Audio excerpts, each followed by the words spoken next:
Blue Planet Project outlines 160 different alien races, alien technology, experimentation, and underground installations.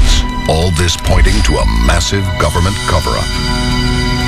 If the Blue Planet Project is real, then that wildly changes our sense of the universe. It will decenter us. What if the Blue Planet Project is true? What if there is a secret government alien cover-up? Just when did it all begin? July 16th, 1945. 35 miles southeast of Socorro, New Mexico. Shortly before 5:30 a.m. local time, a large explosion sends shockwaves throughout the southwest United States. The blast reaches 2 miles in diameter and flattens 5 square miles of wasteland. The Trinity nuclear test is detonated, and it marks the beginning of the atomic age. The projects like Trinity and even the Hiroshima and Nagasaki bombings created such a huge impact not only on our world but to anyone who would be able to see our world from far away. Because these explosions were so massive, it's very clearly seen from space. If you're in any proximity to our planet, you would have noticed this. Since the 1940s, when we first started doing nuclear testing, UFOs all of a sudden appeared and were very interested in the types of energy discharges that were taking place. July 8th, 1947. Almost 2 years to the day after the Trinity test, and only about 150 miles from the test site, one of the biggest and most widely known UFO events was about to unfold. Why would the aliens go to Roswell? You look at what the Roswell Army Air Force Base was. B-29 bombers that dropped nuclear weapons over Hiroshima and Nagasaki. It was the home base, the first nuclear weapons base. Could the heat which emanated from the detonation have given alien nations a telltale sign of advanced human activity on Earth? These aliens didn't come looking for us. We ultimately called out to them by detonating these nuclear weapons. So ultimately, whatever happens to us is kind of our own fault. The connection between our use of atomic weapons and first contact would not be made until the mysterious Blue Planet Project book surfaced more than 30 years later. The book reveals the truth behind secret experimentation, abductions, and the rise of underground alien cities that had already been carried out, and all of this without the public's knowledge. The Blue Planet Project is a compilation of notes from somebody who had seen some inner workings of the alien and government infrastructure. It literally is the holy grail, the Bible of UFO conspiracy. Some UFO theorists believe it was written by scientist Jefferson Sousa. Sousa was said to be involved in highly covert, top-secret projects. It is believed that his government clearance allowed him access to all military secrets. He put everything into this document, detailing over 160 species of aliens that were visiting Earth, detailing why they were mutilating cattle, explaining why they were abducting humans. But Sousa himself has never been found. No one's been able to really talk to, find, or verify that Jefferson Sousa even existed. Whether or not he worked for the government or military, there's been no evidence that's ever surfaced. We hear stories of people who chose to be a whistleblower and come out of some classified project and raise their hand and say, yes, I was working on a UFO, and then they disappear. You can't talk about it, because if you do, you will die. And that's the whole premise of what one scientist says about the Blue Planet Project. He's a rogue scientist right from this committee. No one can deny that the stories have a terrifying message, and if proven true, will change the course of mankind's future forever. But as we delve deeper into the document, we uncover a more sinister plot. Coming up next, the Blue Planet Project exposes a supposed government cover-up of epic proportions, an underground base where the unthinkable is carried out, and a shadow government that will do anything to silence those who know the truth. This is Unsealed Alien Files, exposing the biggest secret on planet Earth. Welcome back to Unsealed Alien Files. Do we finally have an answer to the alien question? Are we alone, or are aliens secretly walking among us? 30 years after incidents at Roswell, a mysterious book surfaces, revealing secrets that shock its believers to the very core. A UFO crashed in Roswell in 1947. We recovered technology, we recovered alien bodies, we recovered a live alien, a living extraterrestrial entity. What do we do with this? Faced with the alien question and the aftermath of World War II, President Truman signed the National Security Act, effectively shielding the public from the truth. This embargo still exists today. Unsealed case file, the shadow government. The U.S. government has no evidence that any life exists outside our planet, or that an extraterrestrial presence has contacted or engaged any member of the human race. In addition, there is no credible information to suggest that any evidence is being hidden from the public's eye. We would embargo the truth about the existence of aliens, our knowledge of them, our working with them, our reverse engineering alien technology. None of that we would talk about. We would deny. According to the Blue Planet Project, the U.S. government set out on a journey to create the biggest cover-up in history while attempting to discover what could be gained from the technology and weaponry of these strange new beings. But it was a job they couldn't do alone. The Blue Planet Project actually explains that there are a collection of secret societies who've also been looking into this alien topic and potentially masterminding the whole interaction of aliens visiting Earth. For the first time in history, the Blue Planet Project puts a name to these secret agencies. Project Red Light, the covert military subgroup created to test and fly recovered UFOs. Blue Team, a group that handled the recovery of downed or crashed alien life forms.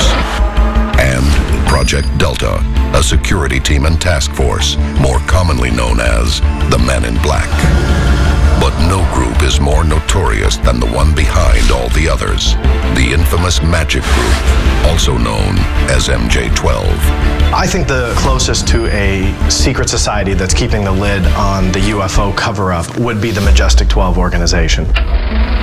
The MJ-12 was basically formed out of the NSO, National Security Organization, as a means to deal with this interaction with extraterrestrials or interdimensionals that were interacting with us. Their response was to come up with a commission of people to interact with these things and make all the decisions of what happened between alien and human interaction left to 12 people. If that's true, that's scary. According to the author of the Blue Planet Project, MJ-12 is comprised of scientists, military leaders, and government officials, including luminaries such as former U.S. Defense Secretary James Forrestal. If the document is proven true, this group was able to hide the alien reality from the public and lay the groundwork for a hidden agenda that continues to this day. To keep the truth secrets, MJ-12 has been implicated by UFO theorists in everything from covering up Roswell to countless alleged murders, disappearances, and so-called accidents of those considered a threat to national security. Even if those threats were their own members. Leading UFO specialists point to former Secretary of Defense James Forrestal. Reports state President Truman himself asked Forrestal to step down when he openly objected to the secrecy about the alien problem. On the morning of May 22, 1949, James Forrestal was found dead after plunging mysteriously from the 16th floor of his hospital room. The official report declared only that he had died from a fall. To this day, the government has categorically denied the existence of MJ-12. But recently, 2 documents have surfaced claiming that MJ-12 and their hidden agenda is very real. I've actually found the evidence that these secret groups do exist and that they are operational and they're doing exactly the job they're designed to do. Keep the UFO secret while investigating UFO technology. I don't need to believe it. The evidence is there. It is evidence sustainable in a court of law. But the most disturbing piece of information hidden within the document points to an unimaginable possibility.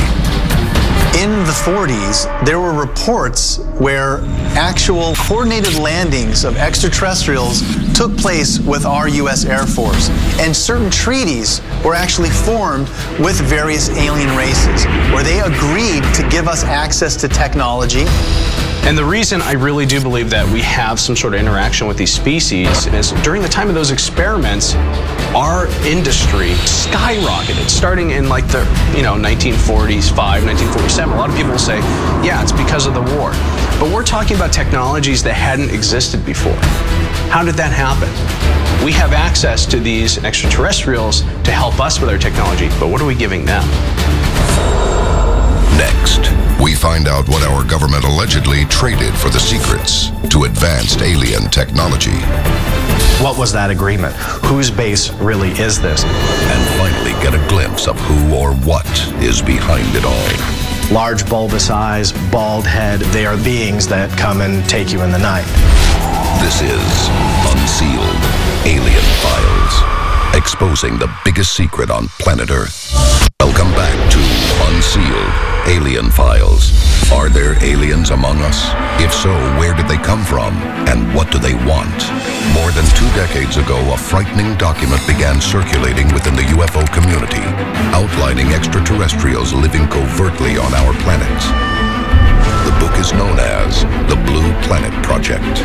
The document describes more than 150 species of aliens that have visited or are visiting our planet at this time. More chilling is how the document describes the alien races in great detail, almost as if the author had been on the inside. The Blue Planet Project talks about over 150 species of aliens visiting Earth. They start with the Greys, the Nordics, and even the Reptoids. Just like here on Earth, we have different species and also different races in humanity. And we know that many different people who have been abducted describe variations of what we call the Grey. These spindly limbed, small beings, usually 3 to 4 feet in height, large bulbous heads, black almond-shaped eyes. And it seems very interesting that they all seem to look alike. What happens next depends on the story you listen to, whether or not it be a violent experiment or maybe just a kind of a ride around the planet in a spaceship. Those are the ones that you hear about the most. Other malevolent species described in the book include the underwater-dwelling Rigelians and Reptoids. The Blue Planet Project describes these beings as perilous creatures, some requiring human blood and fluids to survive. According to the Blue Planet Project, not all species of aliens want human annihilation. There are the Nordics, a tall human-like race who are reportedly peaceful and want only human salvation. And yet, the variety of species described in the book begs the question of how so many extraterrestrials could exist in and around Earth without our knowledge. The Blue Planet Project book tells us not only what it is these strange creatures are hiding, but where. Unsealed Case File, the Dulce Base. In or near Dulce, New Mexico, there are reports of a vast underground facility, a secret base with a number of levels that are very, very secret. If the theorists are right, buried underneath the Jicarilla Apache Indian Reservation is a hidden city built for extraterrestrials to operate unnoticed by the public, but side by side with our very own government. I've been there. When I was out there, I got to spend time with the Jicarilla Apache Nation, and all of them had very strange stories to tell.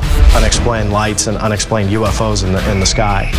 People who have seen weird creatures running around the forests at night. You have to know that something is going on there. 7 levels deep and filled with over 18,000 alien beings, this base is reportedly filled with experiments that range from advanced weaponry to the creation of lizard-human hybrids. The deeper you go, pretty much the more secretive it goes. And in some of these levels, the research is more geared towards the extraterrestrials' needs rather than the human needs. And we hear projects and things taking place that really are quite disturbing.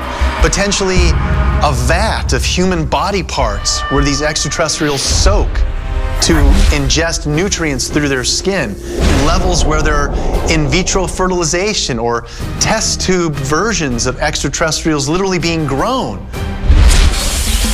Are these things actually possibly taking place on a base here on Earth? According to the Blue Planet Project, this pact between the U.S. military and the alien races allows for human mind control experiments, alien housing, genetic testing, and cold storage of humanoids. What it would come down to is it depends on what the actual pact was between our military and this race of extraterrestrials. What was that agreement? Whose base really is this? Did we have a choice in the pact, or were we forced to do it? There's no set story on exactly how this transpired. The only part of the conspiracy that's really out there is that it transpired. We agreed to let them abduct a certain percentage of our population for medical research, for experiments that they were interested in. Now what happened was that they broke that treaty and started to abduct many more people than we had originally agreed to. Tales of experimentation recount stories of pain, torture, and never-ending fear. These are human abductees we're talking about.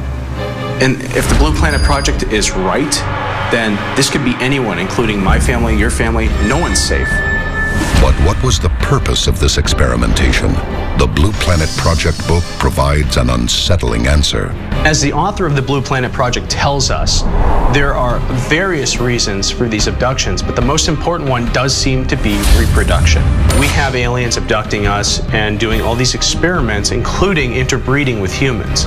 Why would they do that? Why breed a human and an alien together? And the only answer that I can come up with, and that seems very evident in this book, is they're trying to keep their species alive. They're trying to reproduce. But the real concern may be, what will be done with the human race once they find what they need from us?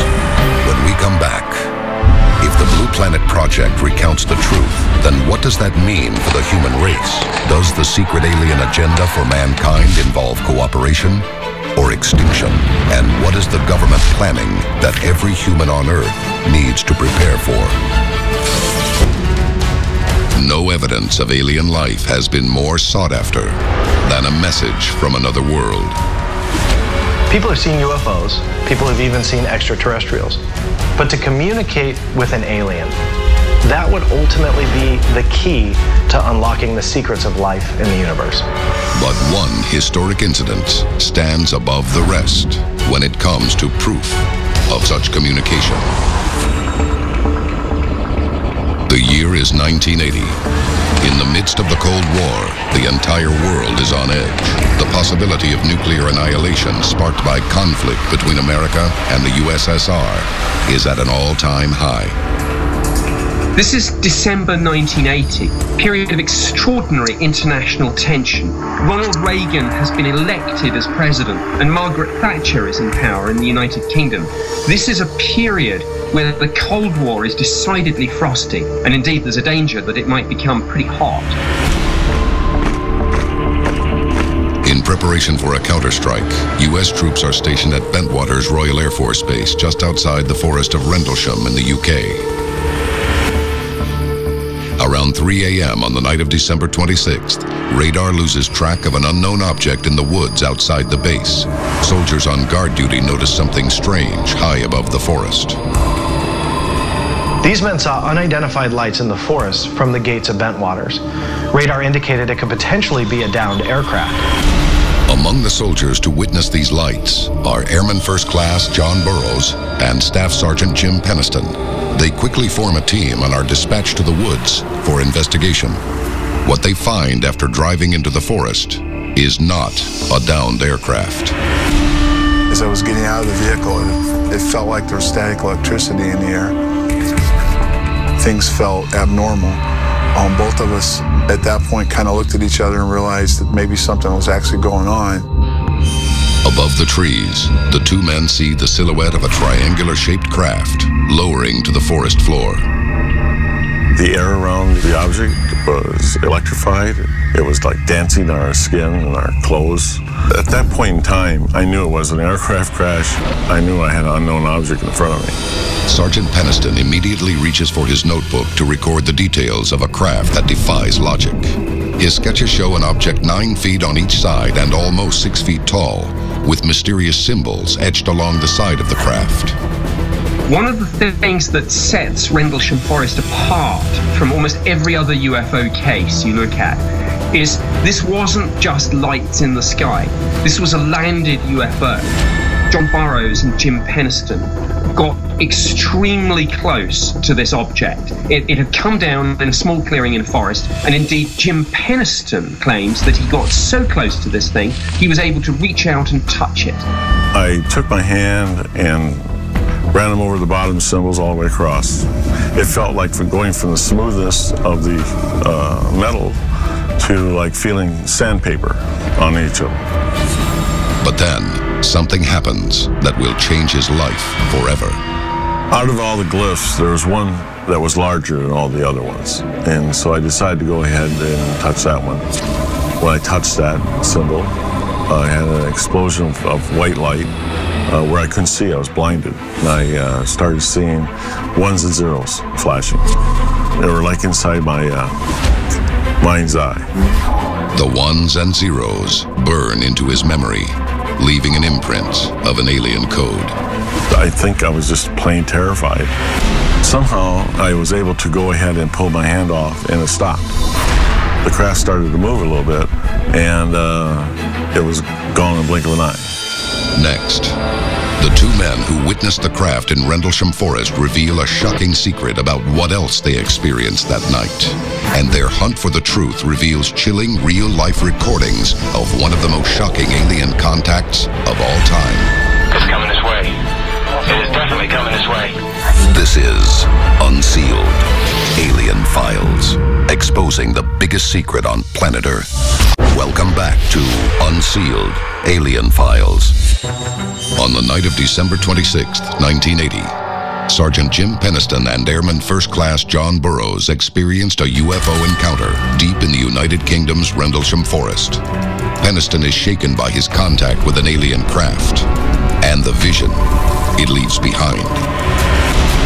But while recounting the experience, a startling revelation is made. John Burroughs maintains a different memory of the event entirely. I do not remember seeing Jim walk around the craft. I do not remember touching the craft. What I clearly remember was we got close to something, and the next thing I know, it appeared to go up into the sky and then shoot out towards the coast. But the most unexpected difference? The time on their synchronized watches differs after the incident by almost 45 minutes. Whatever we encountered affected our memory. And at one point, because of the static electricity or the whatever was in the air, it could have affected our memory, or could have affected what we saw. When John Burroughs and Jim Penniston returned to base, it transpired that more time had elapsed than they realized. Moreover, there was discrepancy in their wristwatches. Time, it seemed, not only had run on, but had maybe run at different speeds for them. Now this takes us to some quite extraordinary territory, but when you talk to both John and Jim, and indeed to people who looked at this case, some quite extraordinary theories are being bounced around, ideas of time travel. Could the ship have caused their perception of time, or even time itself, to shift? Their search for an answer leads Burroughs back to the woods and uncovers evidence that must be heard to be believed. Unsealed Case File, the Charles Halt recording. The following evening, John Burroughs meets with Deputy Base Commander Charles Halt to re-examine the site of the encounter. They surveyed the area of the alleged sighting and checked nearby trees for radiation. When I first met up with Colonel Halt, one of the things that came up was that he said everything that night that was going on, all the radio traffic was being recorded through the command post. There's any rings on the tree you're taking samples from on the side facing the suspected landing site? 4 clicks, Max. Up to 4. Interesting. That's right where you're taking the sample now. 4. That's the strongest point on the tree? Yes, sir. Instead of just clicking, if it was detecting something, pegged all the way over on the right side of the meter. But the course of the investigation changes suddenly when a soldier on Colonel Halt's team notices something especially unusual. A glowing light spotted in the distance. There it is. Hey, I see it too. What is it? We don't know, sir. So can I get some of it? Yeah, it's a strange, small red light. Looks to be out maybe a quarter to half mile, maybe further out. I'm going to switch off it. The light is gone now. It was approximately 120 degrees from the site. Is it back again? Yes, sir. There's no doubt that this is genuine, and it's quite extraordinary. You can hear the tension and the fear in these men's voices as the UFO approaches them. At one point on the tape, you can hear the UFOs coming closer. I saw a yellow tinge in it too. Weird. It appears to be maybe moving a little bit this way. It's brighter than it has been. Yellow. It's coming this way. It is definitely coming this way. Pieces of it are shooting off. There is no doubt about it. This is weird. The object exploded into a bright white light and shot back out towards the coast. Colonel Holt has spoken about this, and he said, was this communication? Was this a warning? What was it? On January 13th, 1981, Colonel Holt writes a memorandum to the United Kingdom's Ministry of Defense about the incident. In it, he confirms that what Peniston and Burroughs encountered on the previous night was no figment of imagination, but a real phenomenon, experienced by Holt and his team as well. Two crucial pieces of evidence to support the Rendlesham incident was the Holt memo and the tape recording. Well, what we found out years later was that there was another even more significant piece, and that was the code that Peniston received when he touched the craft. But in this point in time, he was still keeping the code a secret. I couldn't sleep. I was still having ones and zeros flashing. And after I pulled that notebook back up to look at the original glyphs I drew, I started writing them all down. And after I completed 16 pages, I felt great. But I wasn't going to report that because, I mean, it sounds insane. So I just kept it quiet. In other words, when he touched this craft, there was a huge jolt, and information somehow transferred to him. Now, he forgot about this. Maybe he just blocked it. Maybe he didn't realize it was important. But it was only 30 plus years afterwards that he perhaps realized he was sitting on something of the utmost significance. Coming up next, we reveal the meaning behind the code in Peniston's notebook and uncover the shocking identity of the beings who sent it to us. This is Unsealed Alien Files, exposing the biggest secret on planet Earth. Welcome back to Unsealed Alien Files. Retired U.S. Air Force Sergeant Jim Peniston has kept a secret from the world. 16 pages of zeros and ones he received in a vision, communicated by an alien craft in the forest of Rendlesham. For 30 years, these pages remained hidden until a chance reunion with his partner, John Burroughs, in 2010. As we were going through the book, he came to some pages that had zeros and ones on it. I looked at it and I said, these are binary codes. Binary is important because it's the foundation of digital communication.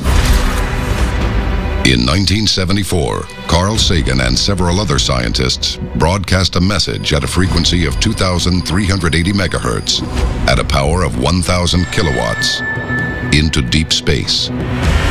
When the Arecibo message was sent up to the heavens, at that time it was the most powerful message we've ever sent. The message was sent in a form of digital code that is composed of long strings of zeros and ones, a type of communication known as binary code. The easiest way to understand binary code is to think of it as like Morse code. Morse code has dots and dashes, binary has ones and zeros. So you put 8 ones or zeros together and you get a byte of data.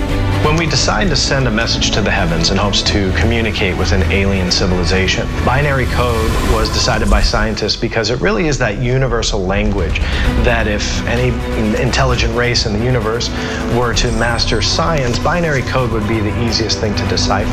So when we sent the Arecibo message to the heavens, we gave details about where we were in the universe, what our human DNA was like, and some other details about who we are as humanity. If Peniston truly received an alien communication and we were able to decode it, I think that message in itself could potentially change humanity. Unsealed Case File, the Alien Code. In 2012, I was given 6 pages from Jim Peniston's notebook. They contained binary, and I was asked to see if there was a message contained inside. Nick Siskey was hired to take the first 6 pages of Peniston's 16-page code and determine if in fact they meant anything at all. So I was skeptical I'd find anything in these binary notebook pages, but I started typing the 1s and 0s into my computer, running them through my translator, and I was shocked to find a short message, which read, "Exploration of humanity. What appeared to be latitude and longitude coordinates, continuous for planetary advance." When I saw the message, a chill ran down my spine. I was honestly not expecting to find anything in the binary. And here was what appeared to be a message that would come from aliens if they were trying to communicate with us. Exploration of humanity for planetary advance. The message could be instruction, or perhaps even a warning. A possibility made only more intriguing by the numbers that appear within the code. It's the right number of digits, north and west, indicating somewhere on planet Earth. And when plotted on a map, these coordinates fall on an unlikely location off the coast of Ireland, an island once known as High Brazil. High Brazil has sometimes been dubbed the Celtic Atlantis. It's a sort of lost land, a mythical country, as it were, that some believed was the site of an advanced civilization. According to legends, those who have seen High Brazil reported a land filled with an advanced and wealthy civilization whose architecture consisted of golden towers and majestic domes. Then suddenly in the late 1800s, the island literally disappeared from the map. But in the pages that follow, continued analysis has uncovered other coordinates from around the globe. In the binary code, it clearly shows grid coordinates around the world. And the grid coordinates are located in Southwest United States, which is Sedona, Central America, South America, Greece, Egypt, and a location in China. Many have speculated that the message is pointing to these locations as the origin of alien ancestors on planet Earth. But there is more to this story than we've been led to believe. Many people believed that this binary code could be the smoking gun that blows open not just the Rendlesham Forest mystery, but the whole mystery of the UFO phenomenon itself. But to fully understand the message, we must answer the question, who sent it to the human race? And perhaps the most shocking revelation of the Rendlesham encounter is that Jim Peniston believes he has the answer. Why would a race that traveled thousands of light years play hide and seek with us, give us a binary message, and why is it in English? And why has the craft got markings like a U.S. aircraft? There's thousands of questions like this. It doesn't point to alien. This is not about UFOs.